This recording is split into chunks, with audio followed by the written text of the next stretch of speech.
Po třetí za necelé 3 měsíce se americká letadlová loď USS Enterprise utkala s japonskou flotilou během bojů o ostrov Guadalcanal. Po bitvě byla během generální opravy vybavena novými zbraněmi a letadly. Tentokrát se zúčastnila bojů u Gilbertových ostrovů a v noční temnotě si vybojovala nový zápis do historie amerického vojenského námořnictva. Letadlová loď USS Enterprise, bojující město z oceli. Velmi důležitá a nejčastěji vyznamenávaná loď druhé světové války. Operovala v bitvách, kde nebezpečí číhalo doslova všude. Na hladině, ve vzduchu i v mořské hlubině. Nepřátelé lodě USS Enterprise se mohli skrývat kdekoliv a zaútočit kdykoliv. Česká televize uvádí americkou dokumentární sérii Letadlová loď Enterprise. Část 6. Šedý přízrak. 29. ledna 1943. Enterprise, křižník San Diego a 5 torpédoborců mířili do rozhodujícího boje s císařskou flotilou ve vodách Korálového moře. Enterprise měla spoustu přezdívek. Nejčastěji říkali Big E, velká, Lucky E, šťastná, či pádící duch. Mnozí ale nenazvali jinak než šedý přízrak. Už po celý rok intenzivních bojů od Oahu po břehy ostrova Guadalcanal unikala tato tmavošedá loď zkáze i smrti a nepřestávala děsit japonské námořnictvo. V této době posádka Enterprise ještě netušila, že americké loďstvo postihne zakrátko další tragédie. Stalo se to opět u Guadalcanalu, kam směřoval konvoj amerických transportních lodí s čerstvými posilami doprovázený ochrannou eskortou těžkých křižníků a torpédoborců. Námořní pěchota potřebovala na ostrově doplnit síly a to byla práce pro transportní lodě. Jedním z doprovodných plavidel byl křižník USS Chicago. Sesterská loď křižníku Northampton, který bojoval po boku Enterprise téměř celý rok 1942, plula rychlostí 48 km za hodinu. Obklopoval jí ochranný půlkruh 6 torpédoborců. Konvoj byl právě 280 km jihovýchodně od Guadalcanalu ve vodách plných žraloků. Křižník v noci odrazil nálet nepřátelských letadel. Vody v okolí Šalamounových ostrovů byly v této době velmi zrádné. Křižník Chicago směřoval vstříc neštěstí, o kterém zatím neměl nejmenší tušení. Pod mořskou hladinou sledovali americký křižník japonské ponorky a vysoko nad mraky se blížila nepřátelská letadla. Přestože Japonsko utržilo v nedávných námořních bitvách řadu těžkých ran, chtělo ukázat, že má stále dost sil. Podobně jako predátoři v džungli, Japonci úspěšně útočili za tmy. V důsledku velkých ztrát v bojích u Midway a Guadalcanalu neměli dostatek mužů a zbraní, aby na americké lodě mohli útočit za dne. Na svých pozemních základnách vycvičili velké množství pilotů středních bombardérů pro překvapivé noční přepady s použitím torpéd. 19 hodin 45 minut. Na temném nebi se z ničeho nic rozsvítily desítky japonských světlic, které osvětlily americké lodě jako gigantické příšery pro 16 útočících dvoumotorových bombardérů Betty. Jeden byl zasažen protileteckou palbou a zřítil se do moře. Zbytek s nákladem leteckých torpéd zamířil z pravoboku proti křižníku Chicago. Ten se bránil palbou z děl ráže 127 mm a z automatických kanónů. Stopovky střel a záblesky z jeho hlavní nakonec víc osvětlovaly vlastní loď než japonská letadla. Vlastně tím nepříteli říkáte, já jsem ta loď s velkými děly. Chicago nyní tvoří skvělý cíl. 2 torpéda zasáhla pravý bok křižníku. Tomu okamžitě vysadili motory a začal nabírat vodu. Zatímco skupina nepřátelských bombardérů zmizela v mracích, námořníci na palubě Chicaga pochopili, že rozhodující boj právě začíná. V naprosté tmě mu připlul na pomoc křižník Louisville. Jeho námořníkům se podaří hodit na Chicago vlečné lano, což byl v situaci, kdy prakticky nebylo nic vidět, úctyhodný výkon a pokusili se ho vléci. 6-centimetrové ocelové lano bylo omotané kolem dělostřelecké věže na zádi křižníku Louisville a přivázané k přídi Chicaga. Louisville táhl svou sesterskou loď rychlostí 9 km v hodině pryč z nebezpečné oblasti.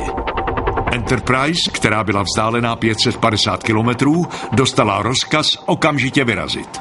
Operační oblast, prostor soustředění japonských letadel útočících na Chicago.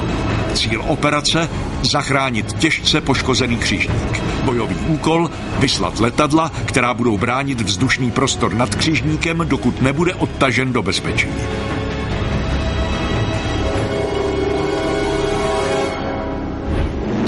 ledna 1943. Když oblohu nad Šalamounovými ostrovy osvítily první sluneční paprsky, na dřevěné palubě Enterprise už rolovaly bojové letouny a odlétali hledat poškozený křižník. Krátce po 7 hodině oba americké křižníky a jejich doprovod nalezli. Nemohl sám plout, tak ho museli přivázat k jiné lodi. Táhli ho rychlostí asi 8 km v hodině, takže se sotva vlekli. Nemohli plout rychleji, nemohli manévrovat a tak tvořili ideální cíl. Pokud chtěli z této situace vyváznout, museli jim pomoci jiné lodi. Situace připomínala pokus o záchranu letadlové lodě Hornet u ostrovů Santa Cruz, která byla během říjnových bojů těžce poškozena torpédy. Než ji ale Američané stihli odtáhnout, byla zasažena dalšími torpédy a musela být potopena. I nyní, pokud by se Japonci vrátili, Chicago by bylo snadným cílem. Hladinové lodě mají jen 2 možnosti pasivní obrany. Jednou je jejich rychlost a druhou schopnost manévrovat. Pokud poškozenou loď přivážete na vlečné lano a táhnete ji do bezpečí, připravujete se jak o rychlost, tak o schopnost manévrovat, takže útočník vás má jako na talíři. Bojové letouny z Enterprise hlídkovaly kolem poškozeného křižníku a pátrali po nepříteli. Mezitím připlul k Chicagu remorkér Navahou a vystřídal křižník Louisville v roli vlečné lodě. Tyto remorkéry byly malými velkými hrdiny války. Navahou byl přes výtlak pouhých 12 tun silným tažným koněm flotily. Remorkéry byly vyzbrojeny jen jedním dělem ráže 76 mm a 2 kulomety ráže 12,7 mm. Tato malá loď dlouhá pouze 60 metrů nyní riskovala vlastní krk, aby pomohla zachránit křižník Chicago. Od příletu letadel z Enterprise uplynulo 10 hodin. Záchranná operace zatím probíhala zdárně. Obloha byla čistá, nikde žádná nepřátelská loď ani letadlo. 4 hodiny odpoledne. Enterprise dostala varovné hlášení o 11 nepřátelských letadlech letících ve vzdálenosti 200 kilometrů. Na lodi byla vyhlášena bojová pohotovost. Muži běželi ke svým zbraním nebo do opravárenských dílen. Rozdávala se munice, nabíječi si nasazovali helmy a záchranné vesty, v podpalubí se uzavíraly vodotěsné dveře a letecký personál zaujal pozice v hangárech nebo na letové palubě. Japonci věděli, že se jim podařilo křižníku způsobit vážné škody, a tak se vrátili, aby Chicago dorazili. Z Enterprise okamžitě startovaly další Wildcaty, aby se postavili japonské hrozbě. Nepřátelské letouny byly už jen 100 kilometrů daleko. Posádka Enterprise se především spoléhala na svou první obrannou linii, kterou tvořila stíhací peruť, které se přezdívalo Smrtky. Jedním z pilotů byl Don Gordon, veterán z bitvy u ostrovů Santa Cruz. Velel jsem k útoku na 11 dvoumotorových torpedových bombardérů Betty. Měli jsme je na 1 hodině a letěli hodně rychle. Udělali jsme proto ostrý obrat s levou zatáčkou a zařadili se za ně. Don Gordon s ostatními stíhacími piloty zaujali takticky vhodnou pozici, aby chránili vlastní lodě. Zdrželi jsme se trochu napravo, pro případ, že by chtěli místo k Chicagu zamířit k Enterprise. Po chvíli ale bylo jasné, že bombardéry mířili k poškozenému křižníku. Don Gordon a jeho peruť se přiblížili. Letěli ve 2 formacích. První bylo 6 letadel a ve druhé 5. Když se bombardéry přiblížili ke konvoji, Wildcaty zahájili palbu z kulometu. Zasáhl jsem vedoucí letadlo a to vypadlo z formace. Také druhé bylo zasaženo a padalo dolů. Piloti nepřetržitě útočili, aby nepříteli znemožnili dokončit nálet a odhodit torpéda. Naše letadla odvedla velmi dobrou práci. Nepřátelskou formaci prakticky celou zničila. Přesto se 4 bombardérům podařilo útok Wildcat přežít a shodit torpéda, která nyní mířila k Chicagu. V poslední chvíli se navahou pokusila otočit křižník přídích nepříteli, aby loď tvořila menší cíl. Když už se lodě začaly otáčet, nepřátelská torpéda zasáhla trup Chicaga. Piloti z Enterprise neustávali v útoku. Nalétávali na japonské bombardéry a ostřelovali je dalšími kulometnými dávkami. Celkem se jim podařilo sestřelit 9 letadel. Setkání s Enterprise přežila jen 2 z 11. Jedno letělo na východ a druhé na jihovýchod. Vybral jsem si to bližší, klesl blíž k vodě a zahájil na ně palbu. Jsem si jistý, že jsem měl plný plyn a přesto jsem ho nedokázal dohnat. Dílo zkázy bylo dokonáno. Členové posádky Chicaga, kterým se podařilo útok přežít, nyní mohli jen bezmocně sledovat hořký konec své lodi. Otvory po explozích torpéd nabíralo pod palubí spoustu mořské vody, která překonala přepážky a vnikala do dalších oddílů. Postupně zaplavila nejníže uložené nákladní prostory, potom strojovnu a sklady. Zvýšená váha zaplavených prostor naklonila Chicago na pravobok. Loď jako by se chtěla rozloučit s posádkou. Oheň způsobený výbuchy torpéd se přiblížil k nábojům zasunutým do závěru děl. S vlajkou třepetající se v odpolední brýze křižník Chicago ještě poslední salovou pozdravil členy své posádky. Těžká konstrukce velitelské nástavby převrátila celou loď na bok a křižník zmizel pod hladinou. Chicago se potopil za pouhých 19 minut od útoku. Jeho paluba se stala místem posledního odpočinku 62 amerických námořníků. Byla to poslední velká válečná loď, o kterou Američané přišli v bojích o Guadalcanal. Pro Enterprise byla ztráta těžkého křižníku, který byla vyslána zachránit, velkou ranou. Tato loď nebyla na porážky zvyklá. Chicago byl sice potopen, ale transportní lodě, které chránil, v pořádku dopravili na Guadalcanal všechny posily námořní pěchoty. Za 6 měsíců bojů ztratili Spojené státy v Tichomoří více než 7 000 mužů, 29 lodí a 600 letadel. Japonsko naproti tomu přišlo o téměř 30 000 mužů, 38 lodí a 800 letadel. Američané uhájili Guadalcanal. Nyní měli v jižním Tichomoří důležitou nepotopitelnou leteckou základnu, ze které mohla startovat letadla proti nepříteli. Boj na život a na smrt na Guadalcanalu byl u konce. Plánovaných cílů bylo dosaženo. Do roku 1943 zatím žádná americká válečná loď nezažila tolik bojových nasazení jako Enterprise. Od Pearl Harboru po Midway, od Marshallových ostrovů po Šalamounovo moře se tato loď zúčastnila více než 10 bitev. Byli jsme důležitou lodí válečného loďstva. Zasahovali jsme všude, kde to bylo potřebné. A cítili jsme, že z každé bitvy musíme odejít jako vítězové. Enterprise se zatím zúčastnila téměř všech velkých bitev tichomořské války a dokázala obstát i proti přesile. Nyní si konečně měla odpočinout. Její posádku čekala zasloužená dovolená na ostrově Espiritu Santo. Do služby na lodi byli navíc zařazení mladí důstojníci, čerství absolventi vojenské námořní školy. Jedním z nich byl rodák z Oregonu, dělostřelecký důstojník Ken Peck. Společně s dalšími cestoval napříč Tichým oceánem, aby mohl nastoupit službu na Enterprise. Byla to první letadlová loď, kterou jsem kdy viděl.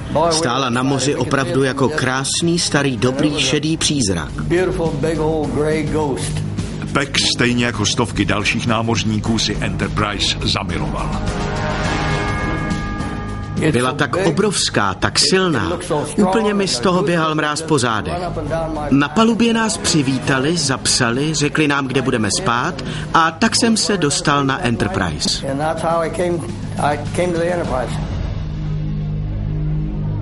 Espiritu Santo poskytoval válečným lodím bezpečný přístav, ve kterém mohli doplnit palivo, munici a posádku.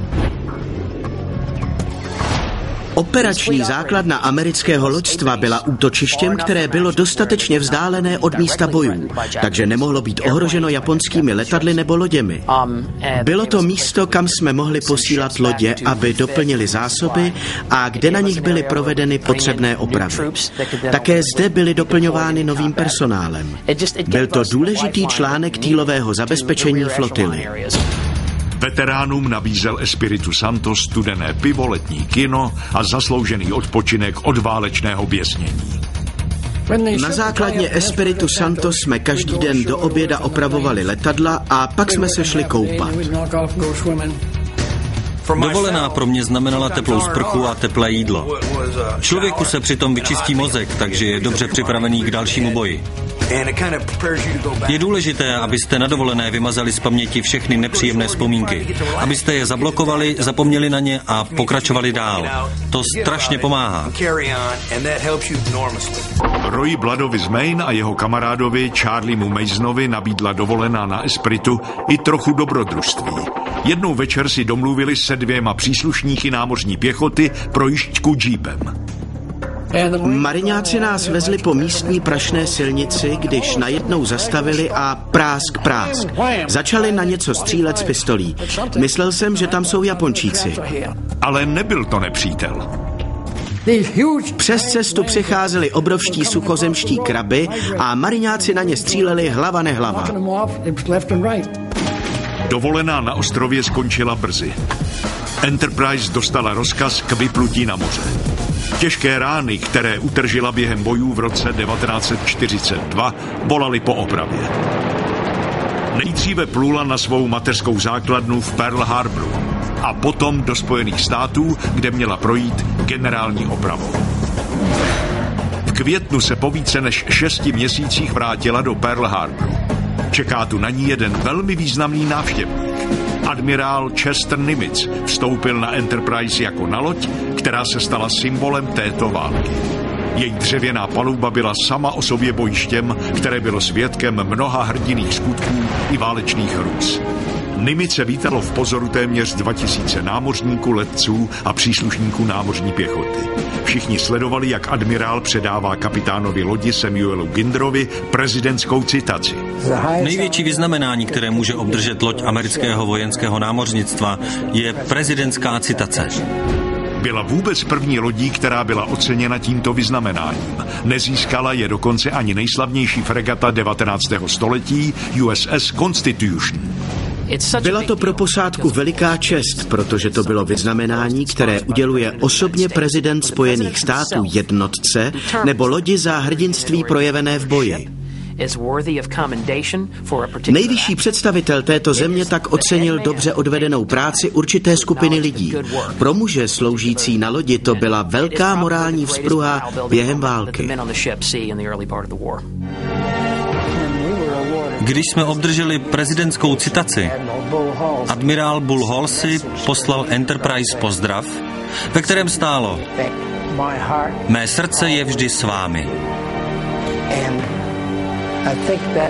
Myslím, že pro nás byla tato slova stejně důležitá jako prezidentská citace sama, protože jsme si Bulla Halseyho a jeho velení vždy vážili. S válečnými vyznamenáními vyvěšenými v hangárové palubě, kde je mohla vidět celá posádka, se Enterprise konečně na čas vracela do přístavu ve své vlasti. Bremerton, stát Washington, léto roku 1943.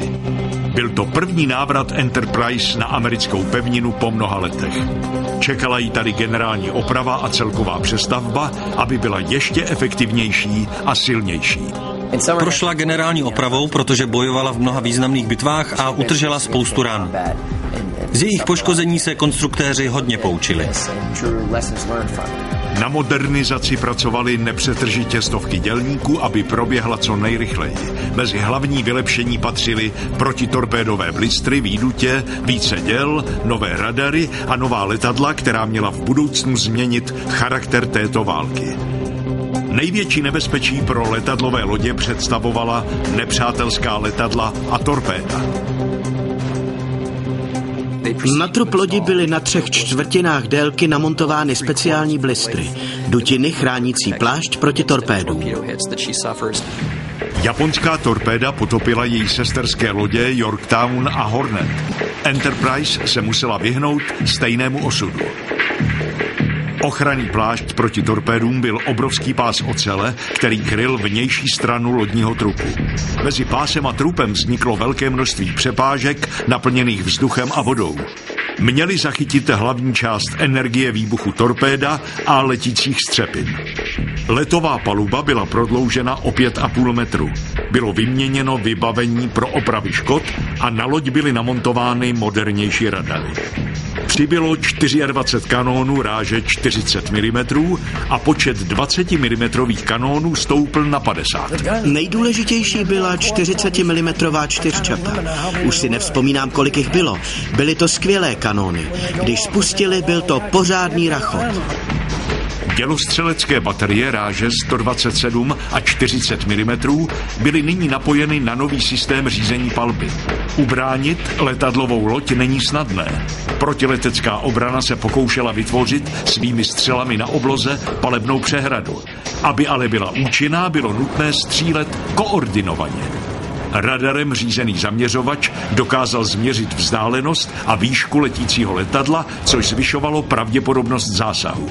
Na obou stranách palubní nástavby byly namontovány radarové zaměřovače Mark 37 a 51. Tyto systémy poskytovaly dělostřelcům informace pro řízení palby. Zaměřovač změřil přesnou dálku, směr a rychlost cílů. Hodnoty automaticky přepočítal na palebné prvky, odměr, náměr a časování zapalovače, které předal velitelům děl a baterií. Radar zachytil letadla a lodě na vzdálenost téměř 40 kilometrů. Enterprise nyní byla schopna čelit nepřátelským letounům ve dne i v noci. V japonském zbrojním arzenálu nebylo nic, co by se mohlo rovnat účinnosti radarem řízených děl na palubě Enterprise. Na sklonku druhé světové války neměla žádná námořní mocnost ani zdaleka tak dobrou protiletadlovou obranu lodí jako Američané. Přiblížit se od konce roku 1943 k nějaké americké válečné lodi bylo neobyčejně nebezpečné a v dalších letech to bylo pro japonské útočníky téměř sebevražedné.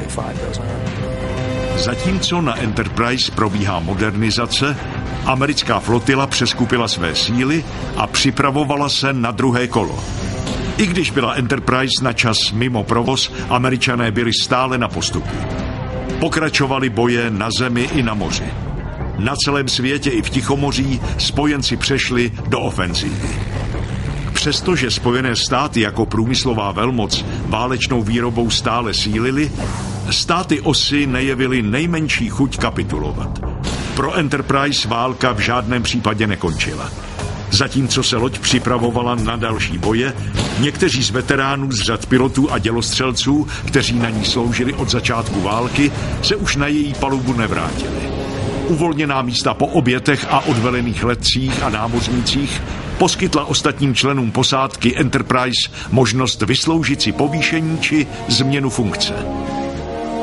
Od přepadení Pearl Harboru sloužil jako námořník na Enterprise Elvin Kernan z Wyomingu. Také jemu se splnila touha vzlétnout z paluby Enterprise. Vždycky jsem chtěl létat.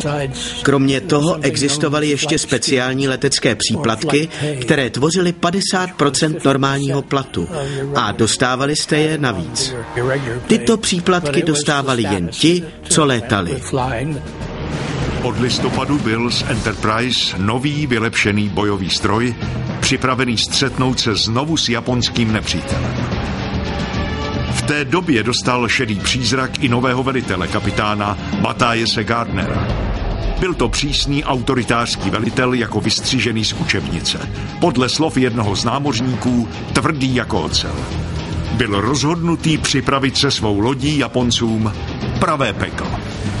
Když jsme dostali nového kapitána, řekl, nemám žádná vyznamenání ani medaile, ale s vámi si je teď vysloužím. Enterprise byla v tak dobré kondici, že mohla zase vítězně bojovat. Šedý přízrak dostal nové rozkazy. Nastal čas vydat se zpátky do boje. Enterprise opět vyplula na moře a jako bohyně pomsty hodlala strestat japonského nepřítele. Když vyplula do Pearl Harboru, pohled na slavnou loď si nikdo z přístavu nenechal ujít. Enterprise se měla připojit k jednomu z největších námořních uskupení historie. Na podzim roku 1943 americké vojenské námořnictvo zahájilo dlouho očekávané tažení do středního Tichomoří. Ještě před rokem byla Enterprise jedinou americkou letadlovou lodí bojující v Tichém oceánu. Nyní byla vlajkovou lodí obrovského operačního svazu, do kterého byly zařazeny letadlové lodě Monterey a Belleau Wood, bitevní lodě Massachusetts a Indiana, křižník Baltimore a 6 torpédoborců. Z Enterprise plul i její starý bojový druh bitevní loď North Carolina. Společně měl tento svaz udeřit 1000 granáty najednou a více než 200 letadly. Cítili jsme, že máme obrovskou sílu a že ji použijeme. Enterprise a americká tichomořská flotila se vydala na jedno z nejdelších námořních tažení světové historie. Než se vrátila zpátky do domovského přístavu, uplynulo 560 dnů. 560 dnů tvrdých bojů. Japonské válečné loďstvo nebylo na návrat šedého přízraku připraveno. Jejich flotila si stále ještě lízala rány, ale zároveň také zahájila modernizaci. Císařské válečné loďstvo mělo nyní 12 letadlových lodí, 9 bitevních lodí a jen několik lehkých a středních křižníků a torpédoborců. Proto se raději zdržovalo riskantních operací. Admirál Chester Nimitz ale Japoncům nechtěl dopřát klidu a připravoval rozsáhlou ofenzivu. Operační prostor Gilbertovy ostrovy. Cíl operace zmocnit se atolu Makin. Bojový úkol bombardovat ostrov z moře i ze vzduchu, poté provést invazi pozemními jednotkami. Dobytí Gilbertových ostrovů bylo důležitým krokem v tažení admirála Nimitze. Jehož konečným cílem bylo dobytí severních Marián. Než se ale mohl dostat ke Guamu a Saipanu, musel nejdřív dobít 3 hlavní souostroví v oblasti. Gilbertovy ostrovy, Marshallovy ostrovy a Karolíny.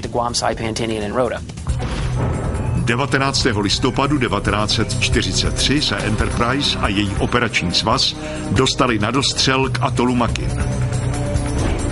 Invaze byla naplánována pro 2 místa najednou.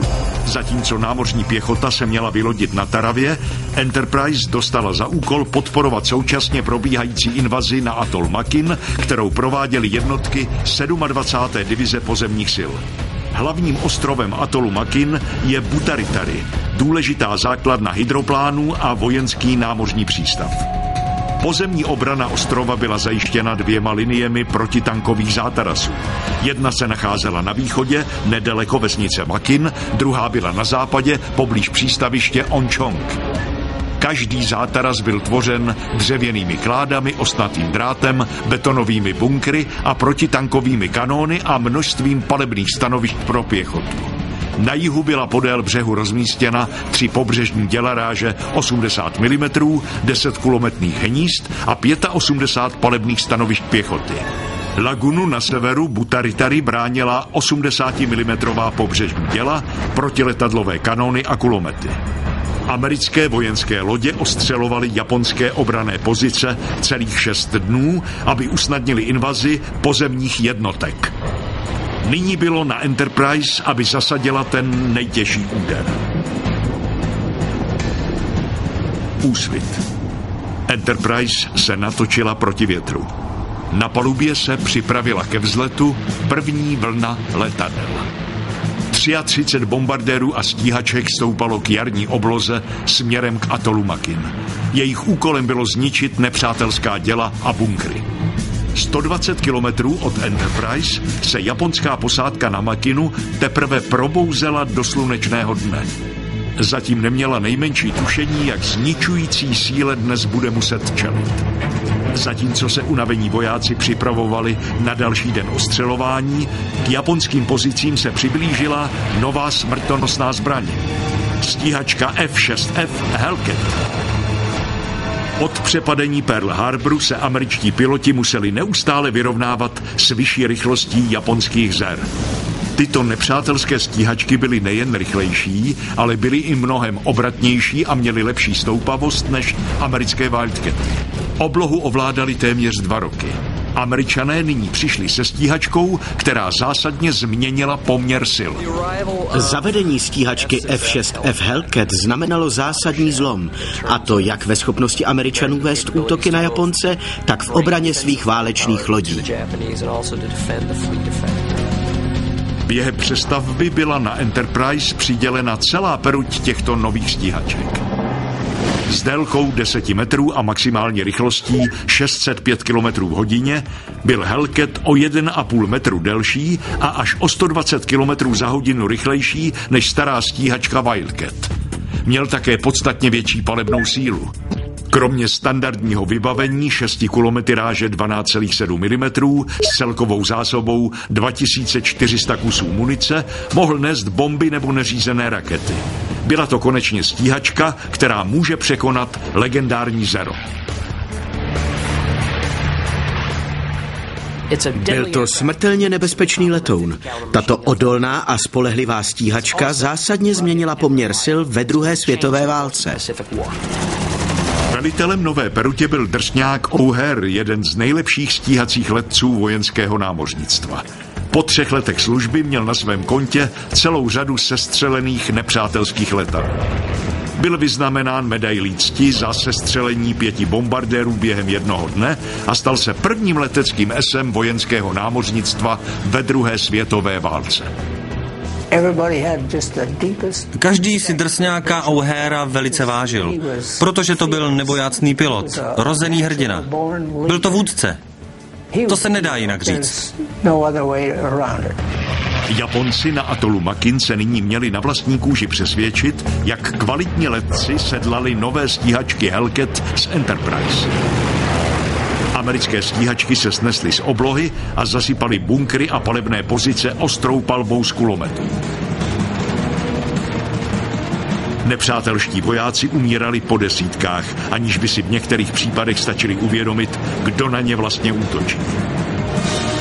2700 metrů nad Butaritari přešli bombardéry Dauntless do střemhlavého letu a shodili na japonské pozice 450-kilogramové bomby.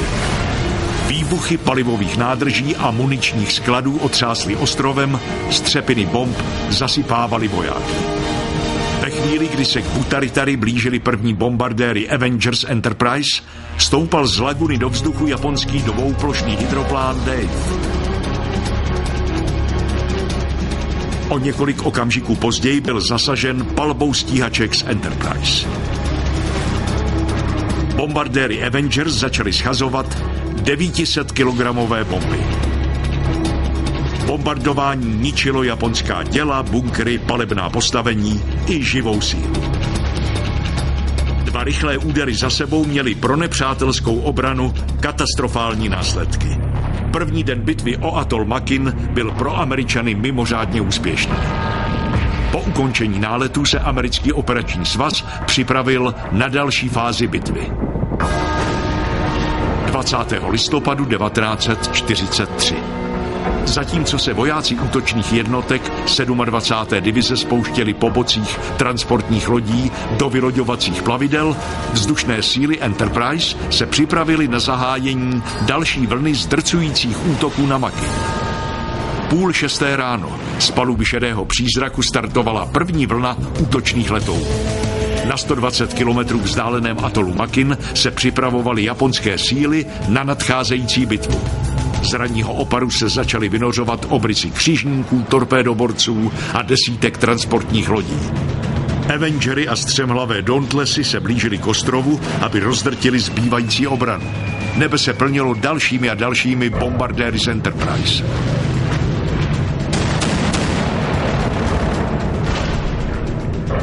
Válečné lodě zaměřily nepřítele. Japonská posádka na vlastní kůži poznala, jak drtivá je palebná síla amerického svazu. 20. listopadu 1943. Gilbertovy ostrovy, atol Makin. Z paluby Šedého přízraku odstartovaly střemhlavé a torpédové bombardéry společně se zcela novými stíhačkami Hellcat. Dlouhá paluba byla dokonalou vzletovou dráhou. Enterprise měla ale k dispozici ještě jednu metodu, jak dostat naložené letouny do vzduchu. V případě nutnosti mohly stroje odstartovat i pomocí 2 hydraulických katapultů umístěných v přední části paluby. Letadlo se pomocí smyčky lana upevnilo k vlečnému vozíku katapultu.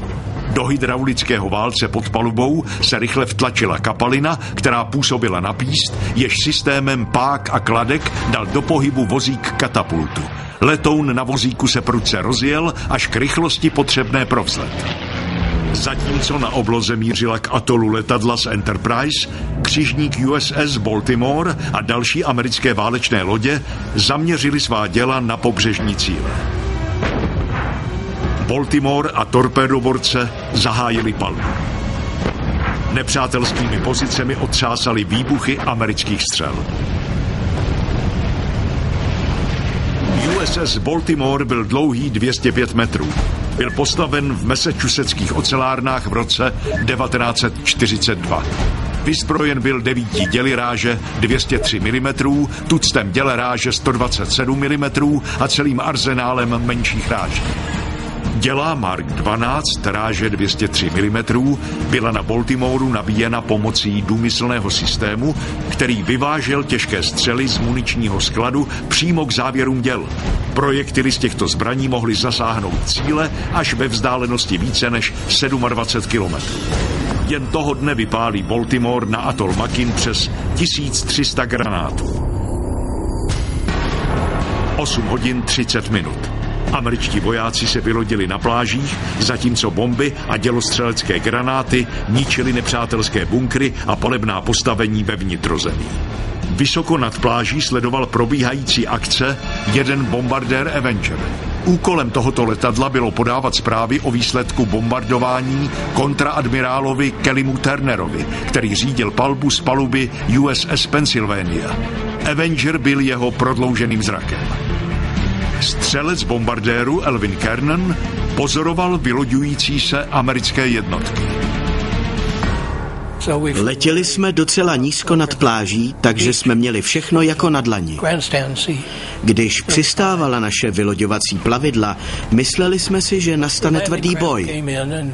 Když ale najela na písek a spustila příďové rampy, nic se nestalo.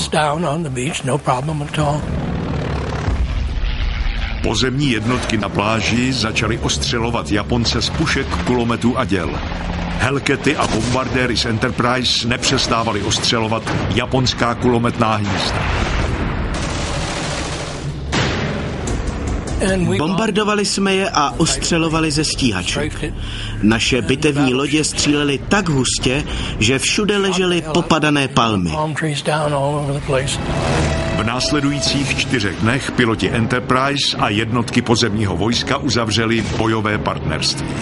Letci z Šedého přízraku nepolevili ani na chvíli. Každý den přinesli nálety na labyrint bunkrů a zákopů další krvavou žeň. Letecké útoky z Enterprise splnili svůj úkol.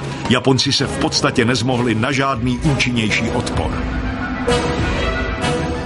Když se na japonské vojáky spustila taková palba, jsem si jistý, že si říkali, že to tenkrát s tím Pearl Harborem neměli dělat. A určitě si přáli, aby mohli vrátit čas zpátky. Garantuju vám, že si tohle mysleli. Invaze na Makin proběhla úspěšně. Pro posádku Enterprise byla v porovnání s hrůzami, které zažili na Guadalcanalu, téměř procházkou růžovým sadem. To všechno se mělo ale zanedlouho změnit. V době, kdy šedý přízrak odplul od rozbombardovaných pláží Makinu, stovky nováčků si stále teprve zvykali na život na jeho palubě. Až do této doby tvořili většinu posádky dobrovolníci z doby před zahájením války. Od roku 1943 ale řady amerického vojenského námořnictva doplňovaly velké vlny dobrovolníků a branců, které podstatně změnily jeho charakter. Přišlo obrovské množství neprofesionálních vojáků, Američanů, kteří vstoupili do armády dobrovolně, nebo byli odvedeni, aby bojovali v Tichomoří a během konečného útoku na japonské ostrovy. V létě, kdy se Enterprise připravovala na návrat do bojů, bylo téměř 40% její posádky vyměněno za rekruty, kteří přišli rovnou z námořních škol a výcvikových středisek. Jedním z nich byl příslušník námořní pěchoty Jack Maroney z Dallasu. Chtěl jsem na Enterprise. Měla vynikající pověst a slavnou historii. Každý si přál, aby se dostal právě na ní. Všichni ale nadšení nebyli. Poručík námořní pěchoty Richard Hart přišel z vesnice v západní Virginii. Jeho první dojmy nebyly nijak příznivé. Poprvé jsem spatřil Enterprise v suchých docích Bremertonu v Puget Sound. Všude z ní koukaly nějaké trubky a hadice a dráty. Nikdy jsem nic podobného neviděl.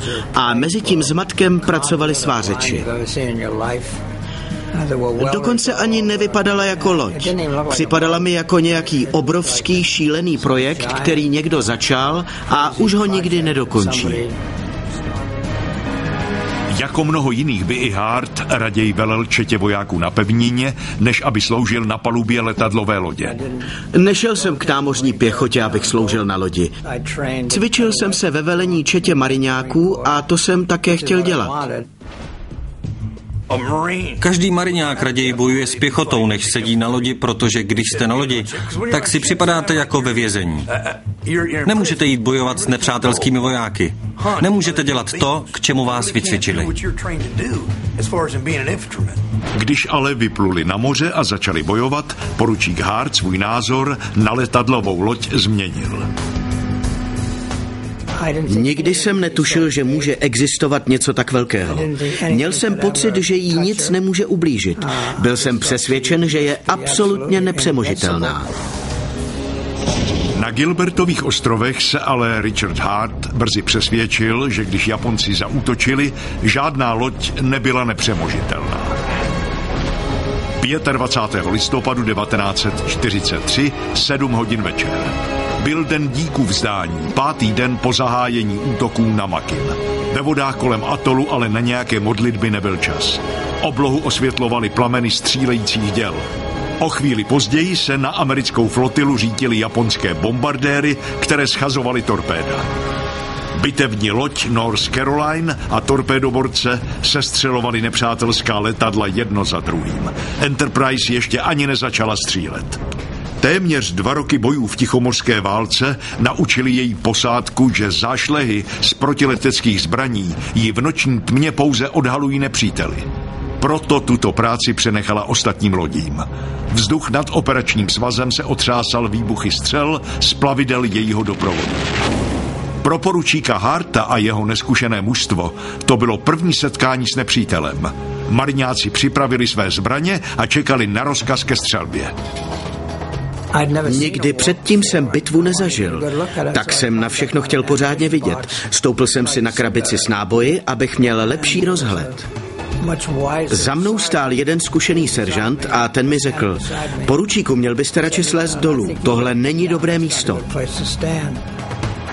Tak jsem se skočil dolů a zlomek sekundy potom, co jsem dopadl na palubu, se ozvalo bang. Střepina velká jako dlaň narazila do ochranného štítu přesně v místech, kde stál sekundu předtím. Mohla ho rozseknout vejpůl. To mě naučilo, že nemá smysl vystrkovat hlavu, když to není potřeba. I když všude kolem zuřila divoká bitva, muži na palubě Enterprise stále čekali. Kdyby začali střílet, mohli by dopadnout jako křižník USS Chicago. Byli jsme ale dobře chráněni bitevními loděmi, křižníky a také torpédoborci, které pluly po krajích operačního svazu. Japonci vystřelovali z letadel světlice, takže to tam vypadalo jako na fotbalovém stadionu. Střelba z vlastních děl by proměnila Enterprise v dokonalý cíl. Když necháte střílet hodně zbraní, tak vypadáte jako vánoční stromeček. Všechno kolem vás se osvětlí a nepřítel snadno zjistí vaši pozici. I když budete střílet z děl jen 20 sekund, tak vás snadno zaměří. Bitevní loď North Caroline nepřetržitě pálila po nepřátelských letadlech a její palba už smetla první zasažený stroj do moře. Během několika minut bylo po útoku. Japoncům se nepodařilo potopit jedinou americkou loď. Druhý den ráno se velení rozhodlo, že musí něco udělat, aby Enterprise v noci ochránilo. Japonci už několik let využívali zkušenosti, které měli z náročných nočních cvičení a věděli, že Američané tento způsob boje vůbec necvičili.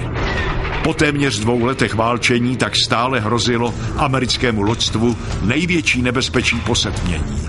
Mělo-li uchránit v noci své letadlové lodě, muselo se naučit taktice nočního boje.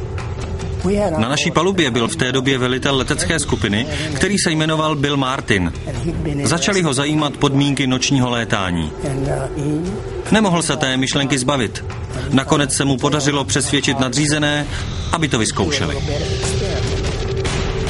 Poprvé v tichomořské válce odstartovali z americké letadlové lodě letouny k noční operaci.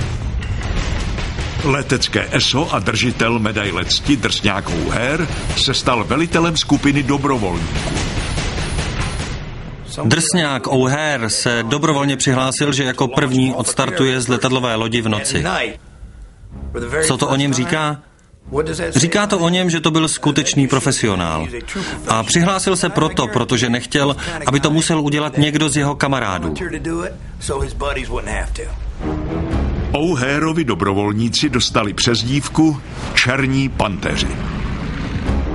Cíl operace – bránit Enterprise a její operační svaz před nočními útoky nepřítele.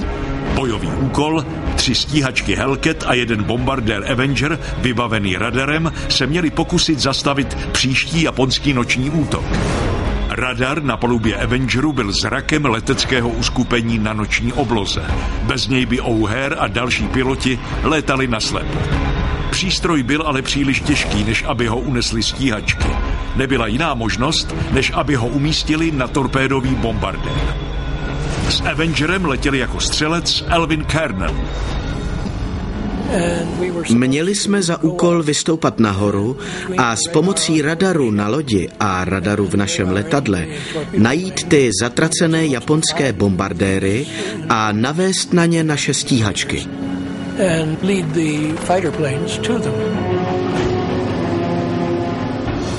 Pamatuji se, že jsem se skoro vůbec nebál.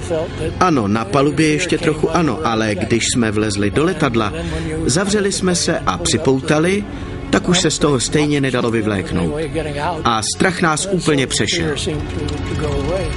Letci se na první noční operaci v historii začali připravovat už dlouho před setměním. Sledoval jsem drsňáka, jak nastupoval do svého letadla. Připadalo mi, že nese veškerou tíhu tohoto světa. V 6 hodin večer se Hellcaty a Avenger vydali pátrat po nepřátelských letounech.